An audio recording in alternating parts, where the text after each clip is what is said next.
Alhamdulillahi Rabbil Alamin. Wa usalli wa usallim ala Sayyidina Muhammad wa ala alihi wa sahbihi ajma'in. Subhanaka la ilma lana illa ma 'allamtana innaka antal alimul hakim.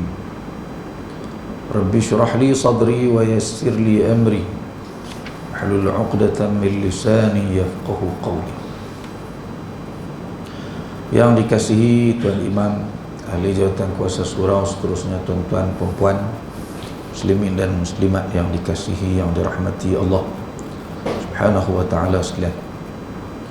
Alhamdulillah, kita panjatkan syukur kehadrat Allah Subhanahu wa ta'ala atas limpah rahmat, nikmat yang Allah berikan kepada kita sepanjang kita hidup ni sampailah hari ni. Tuan-tuan, Allah masih bagi peluang kepada kita lagi untuk terus melakukan amal-amal salih, berbakti sepanjang kehidupan kita. Dan kita jangan percayakan diri kita kena bimbang. Allah Ta'ala boleh cabut, Allah boleh pesongkan hati kita sehingga akhirnya kita tinggal amal-amal salih.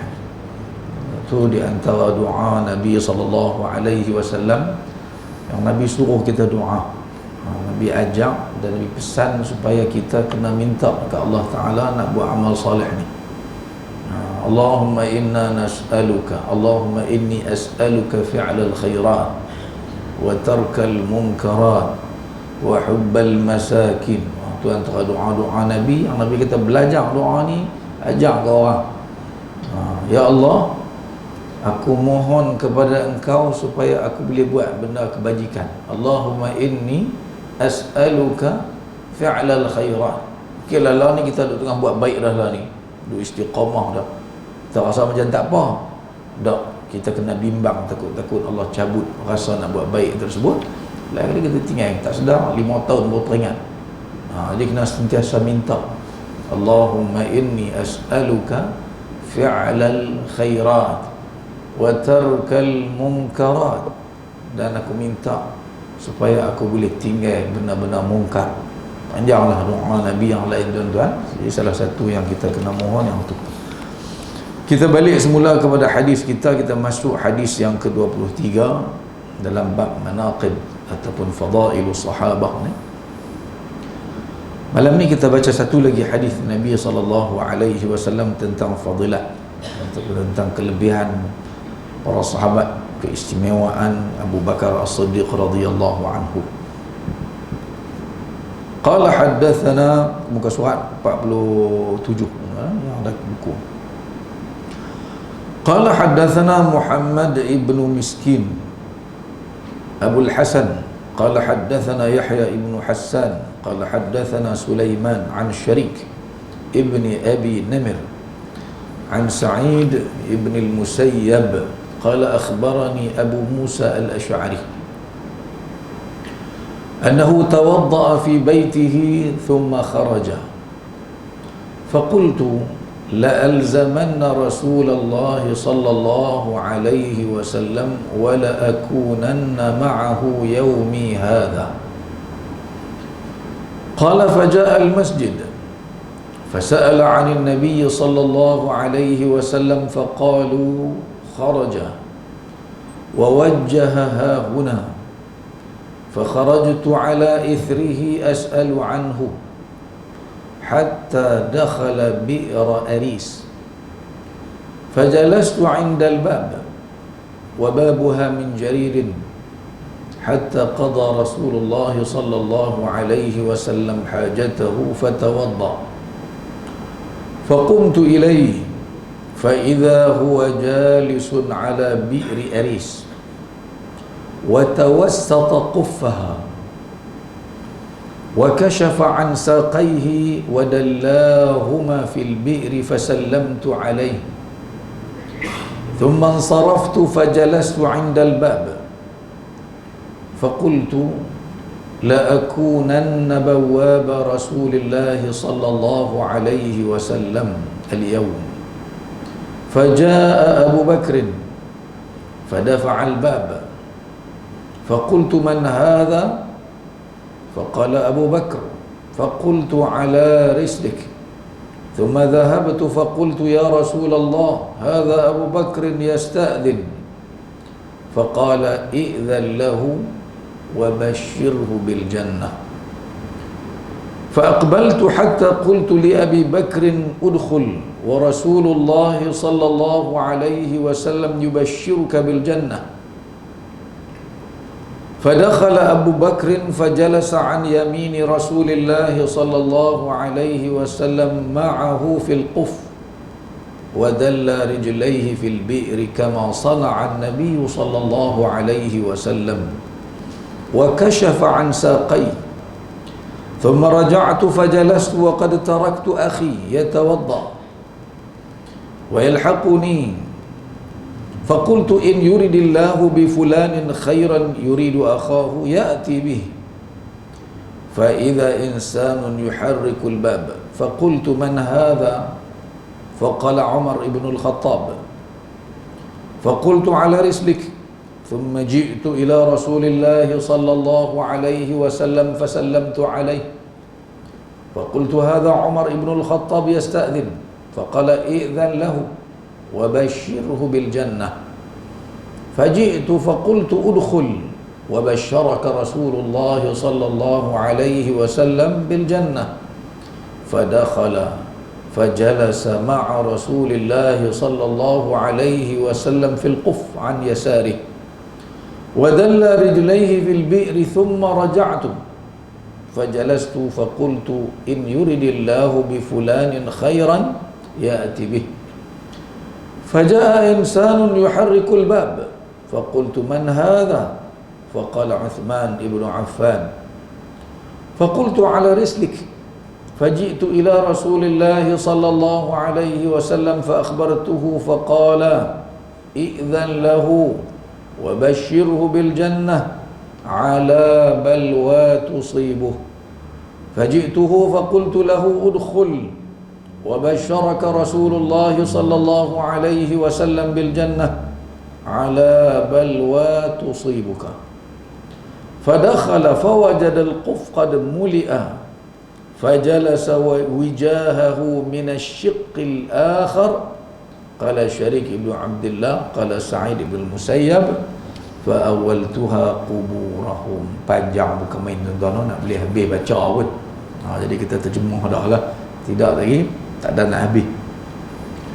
Hadis ni tuan-tuan adalah hadis yang kita akan jumpa lagi lepas ni dalam fadilat Sayyidina Umar, dalam kelebihan Sayyidina Uthman, diulang-ulang oleh Al-Imam Al-Bukhari rahimahullah. Hadis yang sama, kalau kita fikir cukup sekali lah. Tak penting hadis ni untuk memberi suatu penegasan tentang kedudukan tiga orang sahabat ni, Abu Bakar, Sayyidina Umar dan juga Sayyidina Uthman bin Affan radhiyallahu anhum ajma'in. Diulang oleh Imam Bukhari rahimahullah, tapi dengan siyak yang lebih pendek, lebih ringkas lah. Tapi hak paling sempurna yang ni lah, yang ada dalam bab Fadailus Sahabah ni tuan-tuan. Dia cerita satu kisah yang diceritakan oleh seorang sahabat yang bernama Abu Musa Al-Ash'ari radhiyallahu anhu. Kita nak faham hadis ni, kita kena tahu Abu Musa ni siapa. Dia orang Muhajirin ke? Tak? Mana Muhajirin maksud saya daripada Mekah? Tak. Dia bukan juga orang Ansar yang berada di Madinah Al-Munawwarah. Abu Musa Al-Ash'ari ni Muhajirin jugalah, tapi daripada Yaman. Dia daripada main daripada Yaman, nak main duduk dengan Nabi SAW. Tapi takdir Allah Subhanahu wa ta'ala, mereka naik kapal daripada Yaman nak menuju ke Madinah. Kapal mereka ni dipukul angin, dibawa sampai ke Habsyah. Dia duduk di Habsyah, berjumpa dengan sahabat-sahabat yang berhijrah ke Habsyah sejak daripada sebelum Nabi hijrah ke Madinah. Duduk sana. pada tahun ke-7 hijrah. Maksudnya Nabi dah pun berhijrah ke Madinah. Sahabat yang duduk di Yaman tu, duduk di di Habsyah ni, mereka tak balik. Nah, dia pun dalam tempoh tertentu duduk di sana sah.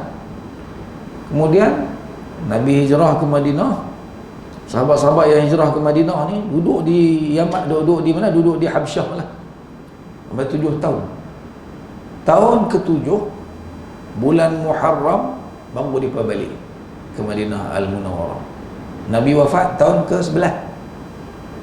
Jadi Abu Musa Al-Asy'ari ni dia ikut balik bersama dengan Ja'far bin Abi Talib. Masa tu masa baru saja para sahabat menang perang Khaybar. Bulan Muharram perang tu berlarutan lah, minggu-minggu lamanya. Akhirnya tuan-tuan, mereka pun barulah mai ke Madinah sama-sama dengan Asma binti Umais, sama-sama dengan Sayyidina Uthman, Sayyidina apa nama tadi, Ja'far bin Abi Talib, dan Abu Musa pun baru mai ke Madinah, duduk dengan Nabi, jumpa dengan Nabi, tinggal di Madinah sehinggalah Nabi SAW wafat. Jadi itu latar belakang hadis ni kita nak baca ni. Jadi peristiwa yang dicatatkan ataupun yang diceritakan oleh Sayyidina Abu Musa Al-Asy'ari ini, dia berlaku antara tahun ke-7 sehingga sebelum kewafatan Nabi SAW. Dia bukan dan dengan cerita Abu Bakar, pengorbanan Abu Bakar di Mekah, di Madinah dengan Sayyidina Umar, Sayyidina Osman. Dia hanya dan daripada tahun ke-7 tu saja di Madinah Al-Munawwarah. Jadi masa mana tak tahu, tapi dalam tempoh tersebutlah peristiwa yang diceritakan oleh Abu Musa Al-Asy'ari ini terjadi, tuan-tuan. Iaitu apa dia, tuan-tuan? Abu Musa Al-Asy'ari ini dia cerita, dia kata satu hari dia berwuduk di rumah dia, kemudian dia keluar daripada rumah dia, kemudian hari itu dia apa kita kata, dia khususkan hari itu, dia berniat hari ini hari dia nak berkhidmat kepada Nabi SAW. Dia kata apa? La alzamanna Rasulullah, aku akan mendampingi Nabi hari ini. Aku nak dudukkan Nabi. Nabi nak suruh apa? Suruh aku nak buat pada hari ini. Wala akunanna ma'ahu yaumi hadha. Sepanjang hari ini aku tak mau buat jawab, aku nak dudukkan Nabi. Nabi nak suruh buat apa, nak mengaji ke, nak suruh aku akan ikut Nabi SAW. Kemudian kata Abu Musa Al-Asy'ari, dia pun keluar daripada rumah dia pergi masjid. Dia tanya lah, dia duk ingat Nabi SAW ada di masjid. Tak tahu mereka kata tak ada, Nabi keluar.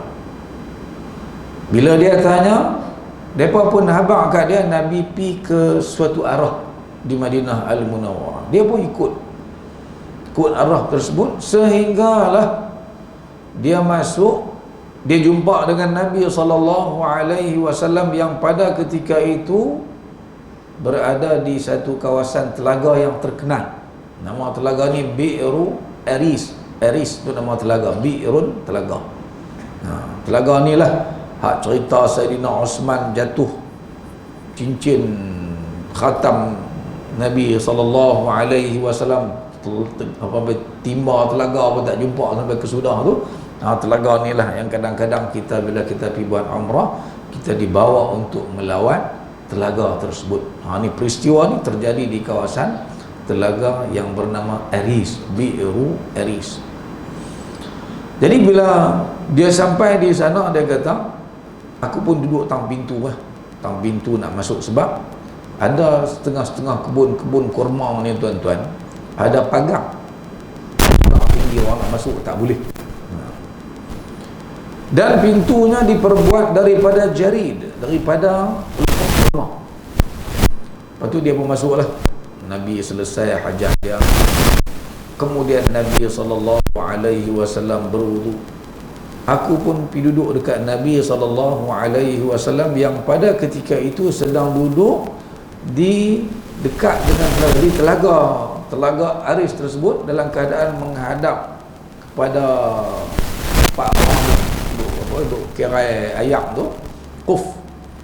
Kemudian Nabi SAW pada ketika itu selak sikit betih Nabi, dan Nabi juntaikan kaki Nabi SAW ke dalam telaga. Dalam hadis ni bila Nabi dia jumpa salam kepada Nabi SAW, menyebutkan bahawa dia berazam. Hari itu dia kata la akunanna bawwaba Rasulillah sallallahu alaihi wasallam. Hari ini dia kata dia nak jadi guard, jadi penjaga pintu kebun kurma tersebut, yang mana Nabi sallallahu alaihi wasallam ada urusan penting, ada mesyuarat bersama dengan beberapa orang kanan Nabi sallallahu alaihi wasallam pada hari tersebut. Dalam setengah-setengah hadis menyebutkan bahawa itu adalah perintah Nabi sallallahu alaihi wasallam kepada dia. Nabi yang suruh untuk dia menjadi guard, menjadi penjaga di pintu tersebut. Bateri habis kan tuan?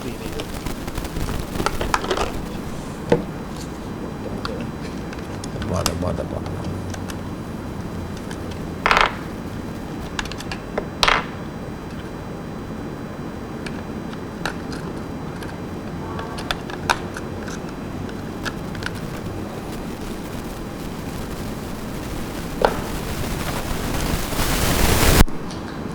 Okey.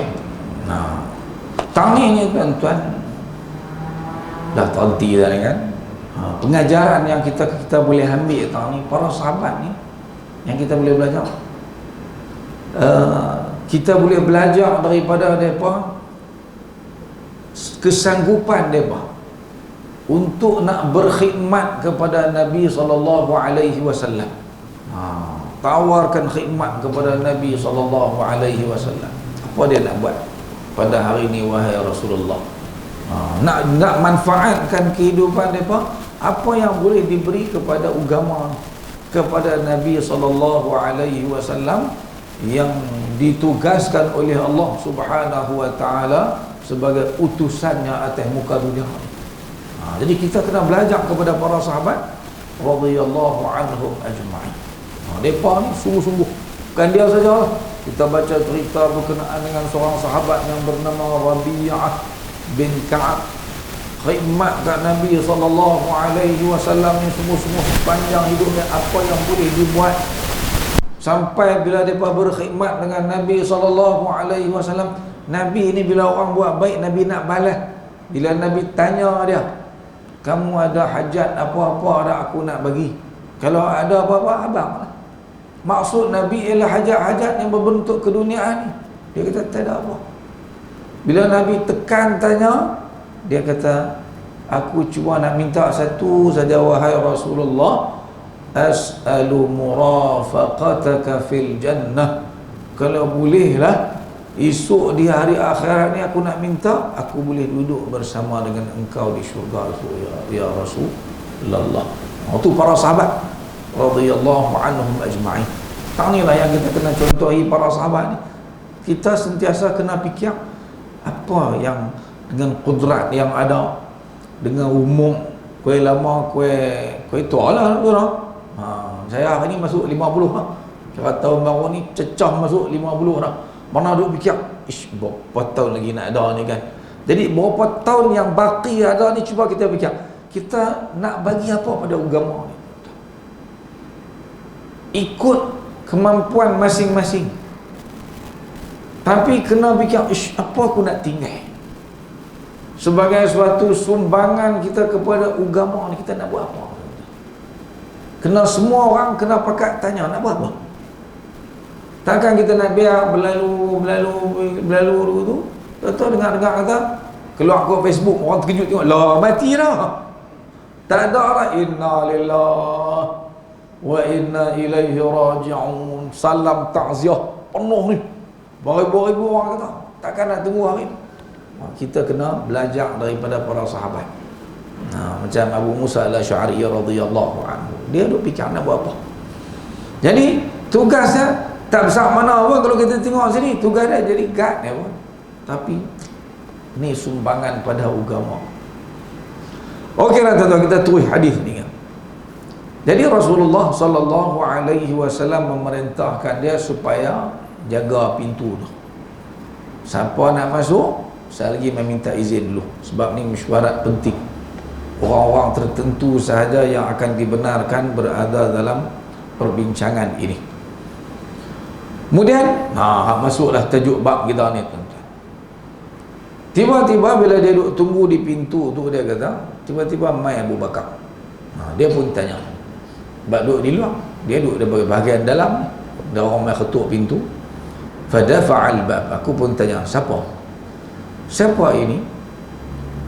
Abu Bakar pun kata, aku Abu Bakar. Dia kata, tunggu Ustaz, ala rislik, intawar, tunggu sekejap. Dia pun pergi jumpa Rasulullah sallallahu alaihi wasallam, meminta izin. Hadza Abu Bakrin. Abu Bakar datang wahai Rasulullah, yasta'zin, dia minta izin nak masuk. Lalu Rasulullah kata, faqala idzan lahu, Abu Musa, izinkan dia masuk, wa basyirhu bil jannah, dan sampaikan berita gembira, bagi tahu dia, ni berita gembira ni kamu kena bagi tahu dia, bahawa dia akan masuk syurga esok ni di hari akhirat kelak. Fa aqbaltu, lalu dia pun pergilah kat pintu tersebut. Aku pun kata ke Abu Bakar, udkhul. Abu Bakar dipersilakan masuk. Wa Rasulullah sallallahu alaihi wasallam yubashshiruka bil jannah, dan Rasulullah sallallahu alaihi wasallam memberikan berita gembira, suruh aku sampaikan kepada kamu satu berita gembira, bahawa kamu mati esok tempat kamu adalah syurga. Tuan-tuan pasal saja-saja ke Nabi abang ni tuan-tuan? Sebenarnya bukan saja-saja Nabi SAW abang. Nabi abang ni tuan-tuan dengan maksud, ada tujuan Nabi SAW beritahu ni. Satu, kita kena faham tadi, Abu Musa ni dia orang baru tuan-tuan. Dia orang luar. Dia bukan orang yang duduk di Mekah dengan Nabi. Dia bukan duduk dengan para sahabat Ansar dengan Nabi, dengan para sahabat orang ni semua tahu dah.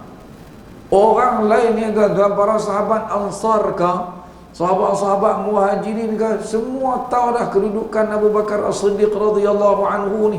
Tapi orang baru main, tahun ke-7 baru sampai ni.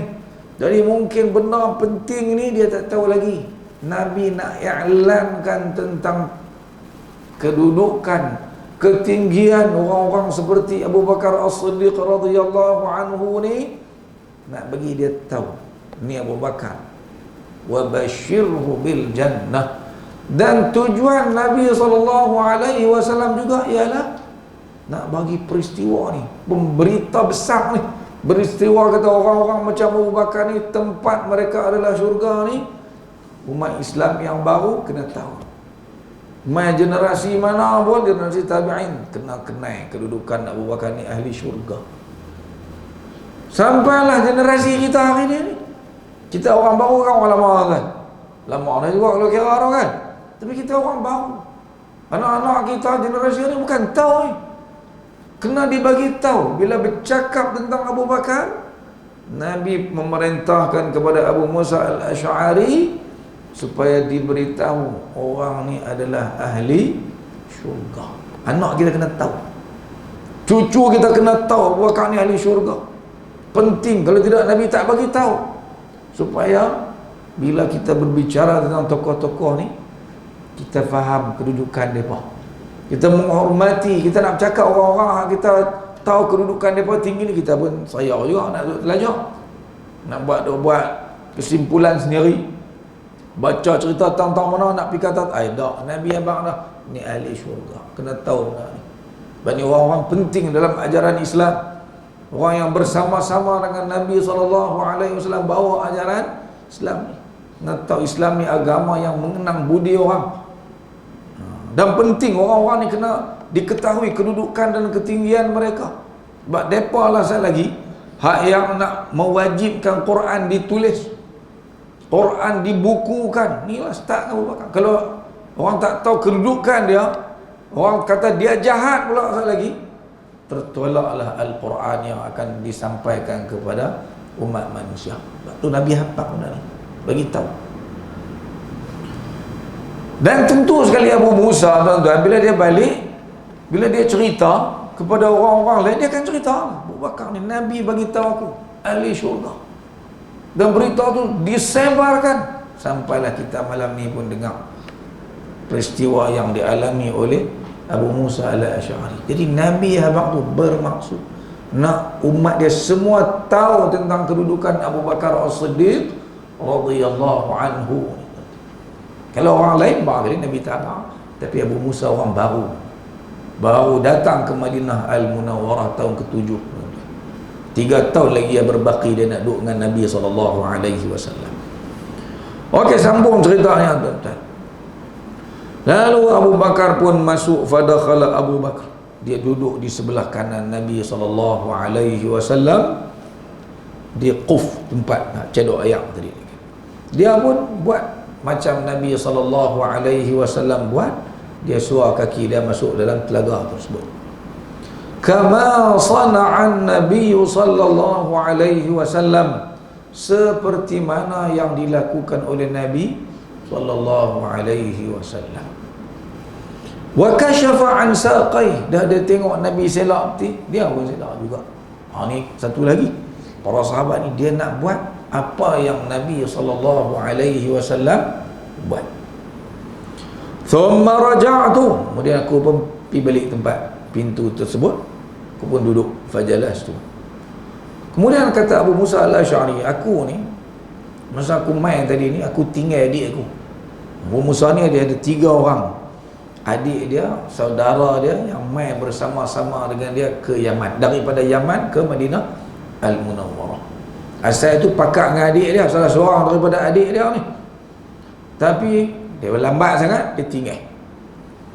Dia kata, waqad taraktu akhi yatawadda, masa aku main tadi daripada rumah tu, aku tinggal adik aku, dia duk ambil wuduk, dia kata.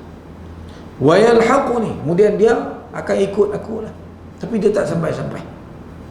Faqultu, lalu kata Abu Musa al-Asy'ari, in yuridillahu bi fulanin khairan, kalaulah Allah Ta'ala nak bagi kebaikan, maksudnya kepada adik dia tadi yang dia tinggalkan tersebut, ya'ti bih, Allah akan bawa adik dia mai ke sini. Maknanya khidmat kat Nabi SAW macam dia juga. Kalau Allah nak bagi pahala, bagi kebaikan kepada adik dia, Allah akan bawa adik dia datang. Tapi tak main-main, tuan-tuan. Fa'idha insanun, tiba-tiba ada satu orang lain pula main ketuk pintu, yuharrikul bab, main menggoyang-goyangkan pintu kebun tersebut. Aku pun tanya, man hadha, siapa ni? Faqala Umar ibn al-Khattab. Sayyidina Umar kata, aku Umar bin al-Khattab. Faqultu, lalu aku pun kata kepada Umar, ala rislik, sebentar kamu. Kemudian aku pun pergi jumpa Rasulullah sallallahu alaihi wasallam. Aku bagi salam kepada Rasulullah, bagi tahu, kata Umar pula datang meminta izin nak masuk. Lalu sekali lagi Rasulullah sallallahu alaihi wasallam bersabda, idzan lahu wa basyirhu bil jannah. Izinkan Umar masuk dan sampaikan berita gembira, bagi tahu kat dia, kata dia ahli syurga, esok dia mati dia akan masuk syurga Allah Subhanahu wa ta'ala. Lalu begitulah juga dilakukan oleh Sayyidina Abu Musa al-Asy'ari. Aku pun kata kepada Sayyidina Umar, masuklah kamu, dan Rasulullah telah memerintahkan aku untuk menyampaikan berita gembira kepada kamu bahawa kamu akan mendapatkan syurga di hari akhirat kelak. Fadakhala, lalu Umar pun masuk dan duduk bersama Rasulullah sallallahu alaihi wasallam di quf tersebut, di sebelah kiri Rasulullah sallallahu alaihi wasallam, dan dia pun suar kaki dia juga masuk dalam telaga tersebut seperti mana yang dilakukan oleh Rasulullah sallallahu alaihi wasallam. Thumma raja'tu, kemudian aku pun patah balik pergi duduk tempat tersebut. Fajalastu, aku pun duduk sekali lagi. Faqultu, lalu dia doa lagi untuk adik dia, ya Allah, kalaulah engkau kehendaki kebaikan untuk adikku, bagilah, boleh bagi dia boleh mai tahun ni. Tapi sampai kesudahlah dalam cerita ni, adik dia tak sampai-sampai, tuan-tuan. Tiba-tiba mai pula satu orang yang seterusnya, mai ketuk pintu nak masuk. Aku pun tanya, siapa ni, man hadha? Faqala Uthman ibnu Affan. Lalu lelaki tersebut berkata, aku Uthman.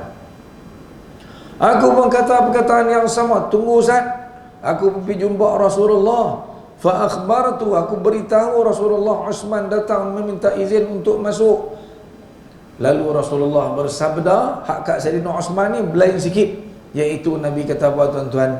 Idzan lahu, izinkan kepadanya untuk masuk, wa basyirhu bil jannati ala balwa tusibuh, sampaikan berita gembira kepadanya bahawa dia juga akan masuk syurga, tapi ada malapetaka, ada ujian besar yang akan menimpa hidup dia satu hari nanti ini.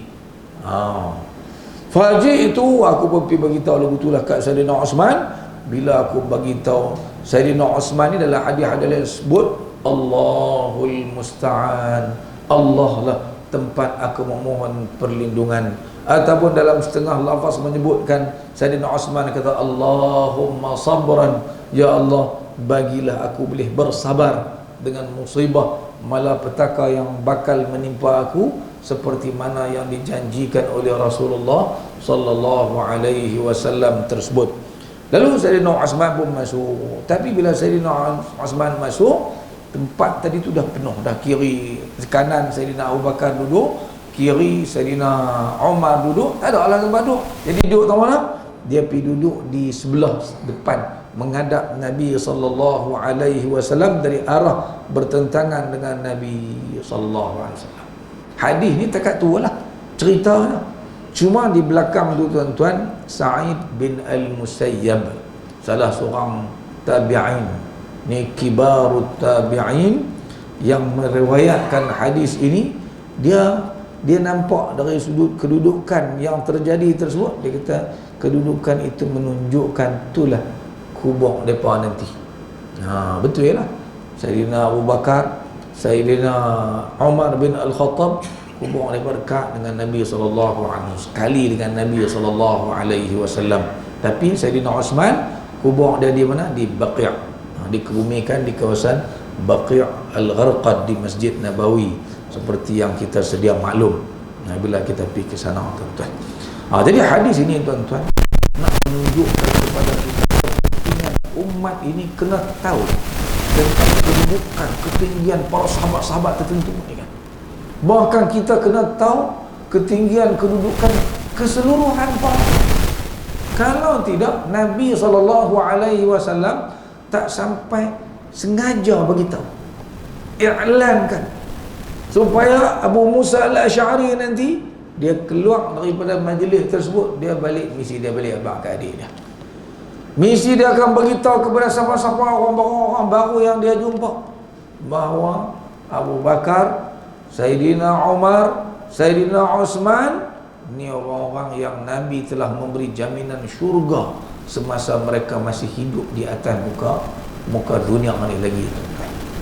Jadi tu sajalah kalau kita nak tengok hadis yang kita baca ni, ialah nak beritahu ketinggian kedudukan dan kepentingan kita kena bagi tahu kedudukan kepada generasi baru yang datang dalam Islam, yang kalau kita tutup cerita bab ni, tuan-tuan, tak ada siapa tahu. Tak ada bab orang kita bukan nak baca bab cerita para sahabat. Dia tak berasa penting dalam Islam. Padahal pentingnya sahabat ni, tuan-tuan, untuk kita ketahui, bukan takat Abu Bakar, Umar dan Uthman, bahkan seluruh generasi sahabat tu ialah generasi yang mesti menjadi generasi yang baik. Dan memang Allah Subhanahu wa taala jadikan mereka generasi yang baik. Allah sebut dalam Quran, kuntum khaira ummatin ukhrijat linnas. Kamu adalah generasi terbaik. Kita buka dalam terjemahan, dia tulis dalam kurungan, kamu tu umat Islam. Ya Allah ni, kita lah terbaik orang Islam. Tapi masa turun ayat dulu ni, tuan-tuan, masa tu siapa dia? Dituju kuntum tu. Kamu tu siapa dia? tahun masa Nabi duduk di Madinah Al-Munawwarah, masa turun surah Baqarah, masa turun surah Ali Imran, kuntum pada ketika itu, kamu tu siapa dia? Mestilah hak terbaik itu ialah para sahabat Nabi yang hidup bersama-sama dengan Nabi sallallahu alaihi wasallam, umat Islam lah. Tapi maksudnya mereka tu hak yang menjadi generasi yang terbaik tersebut. Dan kenapa mereka mesti jadi generasi yang terbaik tuan-tuan? Yang akan jadi saksi kepada generasi yang datang selepas mereka. Dan mereka dah tengok Nabi SAW, dan mereka akan bagi tahu kepada masyarakat yang datang selepas itu, ya betul kami jumpa Muhammad, kami tengok dia, kami bersaksi dia memang orang baik, dia memang tak pernah berdusta, hak dia habaq Quran ni memang betul Quran. Sebab tu Allah berfirman dalam surah Baqarah, wa kadzalika ja'alnakum ummatan wasata litakunu syuhada'a 'alan nas. Dan demikianlah kami jadikan kamu, ingat masa turun ayat tu, kamu situ kita masuk tak? Tak. Masa turun ayat tersebut, maksud kamu yang kami jadikan umat terbaik. Ummatan wasata tu ialah umat paling baik.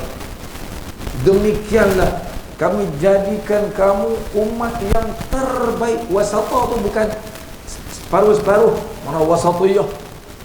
Dah, maksudnya umat yang paling baik. Kenapa?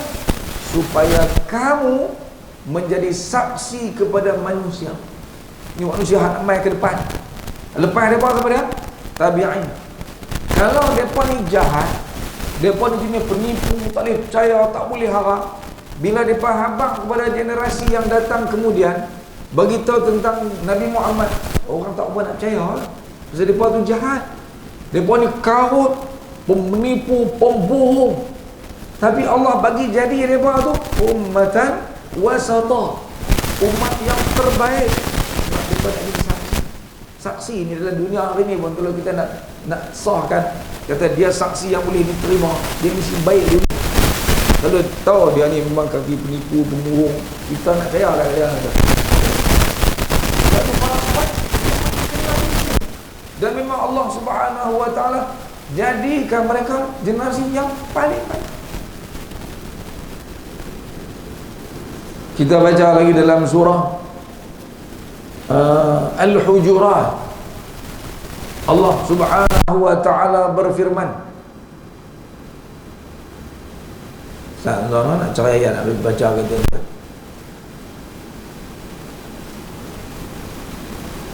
Surah Al-Hujurat.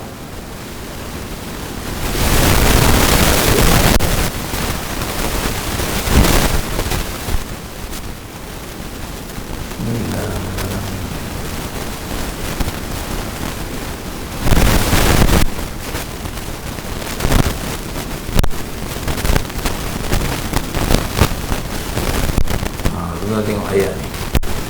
Allah kata tentang para sahabat. Walaupun surah ni menegur sahabat-sahabat tertentu yang meninggikan suara kepada Nabi SAW, tapi dalam ni juga Allah sebut, wa'lamu anna fikum Rasulullah law yuti'ukum fi kathirin minal amri la'anittum walakinna Allah habbaba ilaikumul iman wa zayyanahu fi qulubikum wa karraha ilaikumul kufra wal fusuqa wal 'asyan ulaika humur rasyidun. Ketahuilah bahawa sesungguhnya di kalangan kamu, wahai para sahabat, kamu bukan macam generasi hak mai kemudian kamu duduk dalam generasi kamu ni, bersama-sama dengan kamu tu ada Rasulullah sallallahu alaihi wasallam tinggal bersama-sama dengan kamu. Kamu nak bohong, nak tipu, dia tahu. Sebab Rasulullah, Allah Subhanahu Wa Taala boleh habaq kat dia. Dia Rasul, dia dapat wahyu. Kalaulah dia mentaati kamu, ikut apa yang kamu nak, semua yang kamu nak dia ikut, akan menyusahkan kehidupan kita. Walakin Allah, tetapi Allah Subhanahu wa ta'ala habbaba ilaikumul iman. Allah jadikan dalam hati kamu tu, wahai para sahabat, kamu suka benda-benda hak baik-baik, benda-benda hak yang membawa kepada keimanan. Allah bagi jadi diri para sahabat ni tuan-tuan, mereka suka benda baik, suka benda yang keimanan. Tak, Allah saja buat lagu tu, generasi sahabat ni nak bagi mereka jadi orang baik. Wa zayyanahu fi qulubikum, kemudian Allah hiasi benda tu dalam hati mereka. Mereka pun seronok kalau boleh buat baik, suka benar-benar kebajikan, benar kebaikan. Wa karraha ilaikumul kufra wal fusuqa wal asyan, dan Allah bagi jadi dalam hati kamu tu sebenarnya, mereka dulu para sahabat benci kepada benda-benda yang membawa kepada kekufuran, fusuq, benda-benda maksiat, wal asyan, benda yang menderhaka kepada Allah. Sahabat tak suka. Pasal apa? Allah bagi jadi mereka lagu tu, pasal nak bagi mereka jadi generasi yang layak jadi saksi kepada generasi seterusnya, bahawa mereka dah bertemu dengan Rasulullah, membenarkan bahawa dulu Rasulullah dah dah tunjuk kepada kita ini ajaran yang sebenar. Jadi sebab itulah kita baca cerita para sahabat ni tuan-tuan, supaya kita tahu ketinggian kedudukan mereka dalam kehidupan kita pada hari ini, supaya kita tak terlajak, dan kita akan bawa pada akhirnya orang boleh yakin dan percaya kepada ajaran Islam yang kita sedang anti ini. Okey, cukup dekat tu saya akhiri tuan-tuan. Saya nak tanya tuan-tuan, kita beli buku saya suruh beli bulan lepas, buku Muhammad menurut riwayat ataupun sumber terawal. Saya kempen kali lagi lah, siapa yang ada boleh ada peluang beli dan baca, sebab kita perlu kenal Nabi sallallahu alaihi wasallam. Kita perlu bina dalam hati kita ni rasa kagum terhadap Nabi sallallahu alaihi wasallam, dan kalau boleh sebarkan buku-buku lagu ni tuan-tuan, hatta kepada orang bukan Islam, supaya mereka boleh kenal insan yang bernama Muhammad bin Abdullah. Kalau mereka kenal, tuan-tuan tengok video-video orang-orang bukan Islam ni kan, mereka sampai kata apa, kenapa orang tak memperkenalkan kepada aku sebelum ni orang yang bernama Muhammad? Ruginya akhirnya dia masuk Islam bila baca buku Martin Link tulis ni. Itu yang penting tu. Kita dah Islam lah, orang bukan Islam lah, nak bagi sampai ajaran itu kepada mereka. Jadi saya juga nak offer kat satu program cuma taklah ramai sangat. Kalau ada 4-5 orang kalau berminat, bolehlah kita akan buat satu program dakwah non-Muslim ni. Kita akan buat pada 6 hari bulan Januari ni, hari Sabtu nak masuk ni, di Wisma Amal Kedah, di Wisma Yayasan Amal, pejabat kami Lot 88 tu. Kita akan berprogram bersama dengan Brother Lim Jui Sun. Kita nak fikir macam mana nak ajak orang bukan Islam, teknik, keperluan, macam mana kita nak ajak, khususnya hak duduk di sekeliling kita ni lah, khususnya orang-orang yang berbangsa Cina, yang kita tembak hari macam-macam lah, tapi tak pernah ajak dia masuk Islam. Jadi kita nak fikir benda tu supaya kita tak mau dah kita esok didakwa oleh Allah Ta'ala sebab tak pernah hadap kepada mereka tentang ajaran Islam. Jadi teknik-teknik akan dikongsikan oleh Brother Lim Jui Sun dan juga tim dia dalam program yang kita buat sehari daripada pukul 9 pagi sampailah pukul 5 petang di Wisma Amal. Kalau tuan-tuan berminat nak hadir, boleh hubungi kami lah. Anak-anak tuan-tuan ke yang sok-sok sikit, yang tak ada kerja awal kali, bolehlah hubungi saya untuk mendaftar mengikuti program tersebut.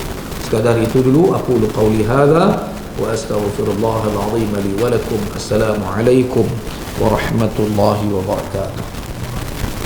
Bismillahirrahmanirrahim. Alhamdulillahirabbil alamin wassalatu wassalamu ala rasulillah.